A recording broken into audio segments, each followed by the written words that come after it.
শোকাতুরা ব্রাহ্মণীর বাটিতে ঠাকুর শ্রীরামকৃষ্ণ এই অধ্যায়ের চতুর্থ পরিচ্ছেদের দ্বিতীয় অংশ।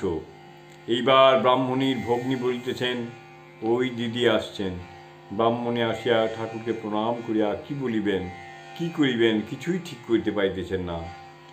ব্রাহ্মণী অধীর হইয়া বলিতেছেন, ওগো আমি যে আহ্লাদে আর বাঁচি না, ওগো তোমরা সব বলো গো, আমি কেমন করে বাঁচি। ওগো আমার চণ্ডী যখন এসেছিল সেপাই শান্তি সঙ্গে ছিল, আর রাস্তায় তারা পাহারা দিচ্ছিল, তখন যে এত আহ্লাদ হয়নি গো। ওগো চণ্ডীর শোক এখন একটু আমার নাই। মনে করেছিলাম তিনি যে কালে এলেন না, যা আয়োজন করলুম সব গঙ্গার জলে ফেলে দেব, আর ওর ঠাকুরের সঙ্গে আলাপ করব না।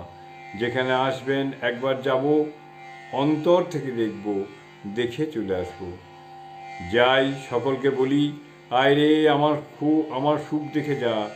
যাই যোগিনকে বলি গে, আমার ভাগ্যি দেখে যা।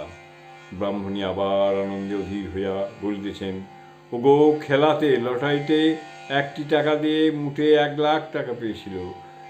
সে যেই শুনলে 1,00,000 টাকা পেয়েছি, অমনি আহ্লাদে মরে গিয়েছিল, সত্য সত্য মরে গিয়েছিল। ওগো আমার যে তাই হলো গো, তোমরা সকলে আশীর্বাদ করো, না হলে আমি সত্য সত্য মরে যাব। মণি ব্রাহ্মণীর আত্মীয় ভাবের অবস্থা দেখিয়া মোহিত হইয়া গিয়াছেন।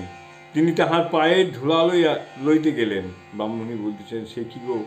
তিনি মণিকে প্রতি প্রণাম করিলেন।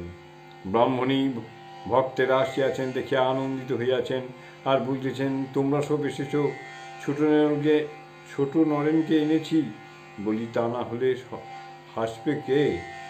ব্রাহ্মণী এইরূপ কথাবার্তা করিতেছেন।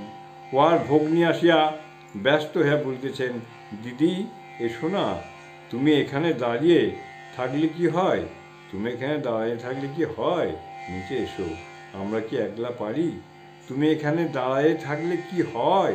নিচে এসো, আমরা কি একলা থাকতে পারি?